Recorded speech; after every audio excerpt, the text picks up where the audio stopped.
Type tips and blog video চ্যানেলের পক্ষ থেকে ভিডিওটি স্টার্ট করার জন্য আপনাদের জানাই অসংখ্য ধন্যবাদ। আপনি যদি প্রথমবার ওয়াচ করছেন ভিডিওটি, অতি অবশ্যই চ্যানেলটিকে সাবস্ক্রাইব করে রাখবেন, পাশে থাকা বেল বাটনটি প্রেস করতে ভুলবেন না, অল নোটিফিকেশন অপশনে অবশ্যই ক্লিক করবেন।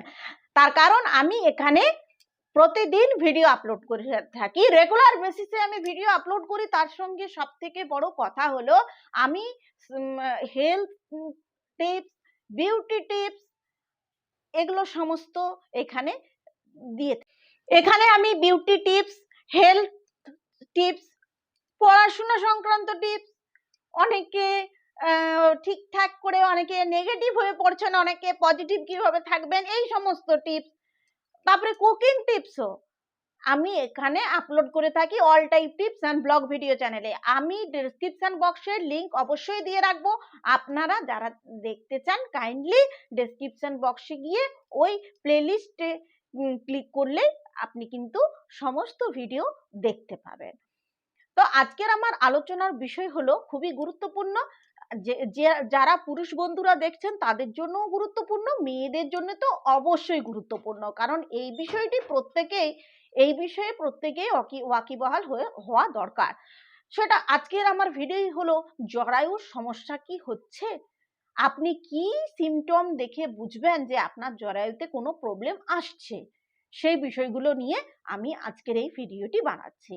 আপনাদের যদি কোনো কোয়েরি থাকে এই ভিডিও সংক্রান্ত, তাহলে আমাকে অবশ্যই কমেন্ট সেকশনে লিখুন, আমি আপনার প্রশ্নের কিন্তু উত্তর অবশ্যই দেবো। মনে করেন যে জরায়ু শুধুমাত্র শিশুর জন্ম দেওয়ার জন্যই গুরুত্বপূর্ণ, এই কনসেপ্টটি যাদের আছে তারা কিন্তু ভুল, এই কনসেপ্টটি একেবারেই ভুল।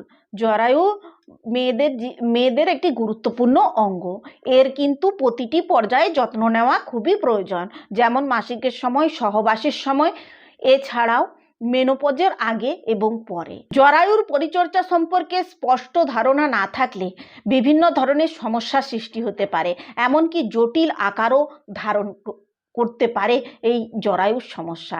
তো জরায়ুর যে সমস্যাগুলো আসে সেগুলো কেমন টাইপের হয় সেটাই আমি এই ভিডিওতে আলোচনা করব। মাসিকের সময় অতিরিক্ত রক্তপাত, মাসিকের সময় প্রচণ্ড তলপেটে ব্যথা, বমি, জ্বর আসা, দুর্গন্ধযুক্ত ঋতুস্রাব, পুজ নিঃসৃত হওয়া, তার সাথে অতিরিক্ত গ্যাস অম্বল, কোষ্ঠকাঠিন্য, এই সমস্ত সমস্যাগুলো যাদের থাকবে তারা কিন্তু অতি অবশ্যই দেরি না করে ঠিক টাইমে ডক্টরের কাছে যাবেন, কারণ এগুলো ইঙ্গিত করে জরায়ুর কোনো সমস্যা আছে। এই সিমটমগুলোই কিন্তু জরায়ুর অন্তর্নিহিত সমস্যাকে ইঙ্গিত করে থাকে।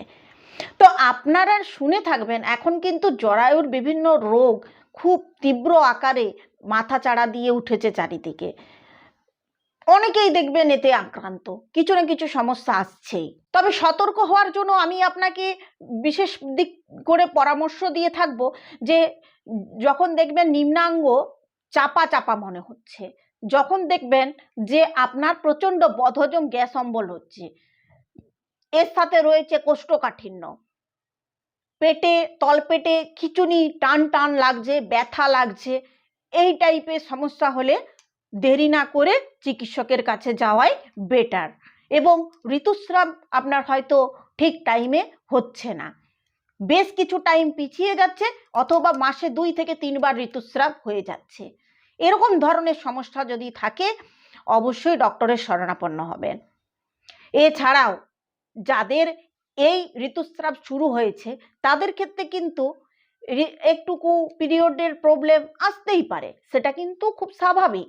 কিন্তু আপনার ধরুন অনেকটা সময় পেরিয়ে গেছে, তাও আপনার মাসিকের বিভিন্ন সমস্যা হচ্ছে, পেটে ব্যথা থাকছে, কোমরে, দেখুন পিরিয়ড হলে পেটে ব্যথা থাকবে সেটা হালকা, কিন্তু তীব্র ব্যথা থাকছে, তার সাথে কোষ্ঠকাঠিন্য থাকছে, প্রচণ্ড গ্যাস অম্বল হচ্ছে, অতিরিক্ত পুজযুক্ত ঋতুস্রাব, দুর্গন্ধযুক্ত ঋতুস্রাব এবং অতিরিক্ত ঋতুস্রাব ভাঙা, এইরকম যদি হয় তাহলে কিন্তু সেটা গুরুতর সমস্যাকে ইঙ্গিত করে। এবার সমস্যা আপনাকে কি হয়েছে সেটা একজন ডক্টরই কিন্তু নির্ণয় করতে পারেন। আপনি দেরি না করে এই সমস্ত সমস্যাগুলো দেখা দিলে অবশ্যই ডক্টরের শরণাপন্ন হন। বিভিন্ন কারণে হয়ে থাকে জরায়ুর এই সমস্যা। অল্প বয়সে বিয়ে, বারবার সন্তান ধারণ, জরায়ুর কোনো গঠনগত সমস্যা, বহুগামিতা, অপরিষ্কার অপরিচ্ছন্ন থাকা, ধূমপান, বা আপনার বংশের যদি আপনার পারিবারিক যদি কোনো কারোর ইতিহাস এরকম আছে যে জরায়ুর সমস্যা হয়েছে, সেক্ষেত্রে আপনারও কিন্তু জরায়ুর সমস্যা হতে পারে। এগুলো বেশ কিছু কারণ বললাম জরায়ুর সমস্যা হয়। এবার আমাদের মেয়েরাই দেখবেন যে জরায়ু সংক্রান্ত কোনো সমস্যা হলে খোলামেলা আলোচনা করতে চান না, বা এগুলো খোলামেলা আলোচনা করার অনেকে আমলই দেন না। অনেকে এই বিষয়টাকে একটুকু থাকলেও তার শরীরে এড়িয়ে যাওয়ার চেষ্টা করেন, ব্যথা যন্ত্রণার জন্য পেন কিলার খেয়ে নেওয়ার চেষ্টা করেন, এরকমই করতে থাকেন। কিন্তু তাতে করে তো আর রোগ সেরে যায় না, ভেতরে যে রোগটা থাকে সেটা থেকেই যায়। সেটা চিকিৎসা করার জন্য একজন চিকিৎসকেরই প্রয়োজন। এবার অনেকের এরকম পজিশন হয়তো আছে যে সমস্যা আছে কিন্তু উনি ট্রিটমেন্ট করাতে পারছেন না।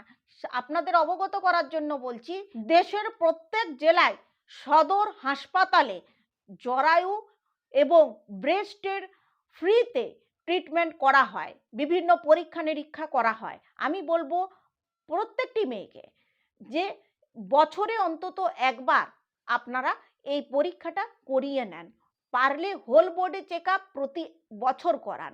কারণ এখন আগে এসব ছিল না, এখনই বিভিন্ন রোগ জ্বালা মাথা চাড়া দিয়ে উঠেছে।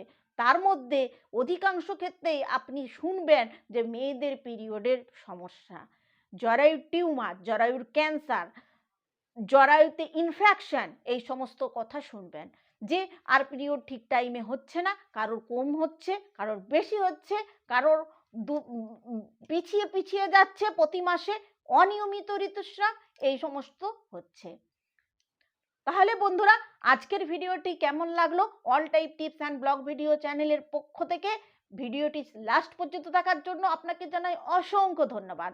আপনাদের সকলের শারীরিক সুস্থতার কামনা করে এখানেই আমি ভিডিওটি শেষ করছি। কিন্তু কি টাইপের ভিডিও আপনারা চাইছেন আমাকে বলবেন। আর যারা এই ভিডিওটি দেখলেন তাদের কারোর মধ্যে যদি এই নিয়ে কোনো সমস্যা থাকে অবশ্যই আমার সাথে কন্ট্যাক্ট করুন।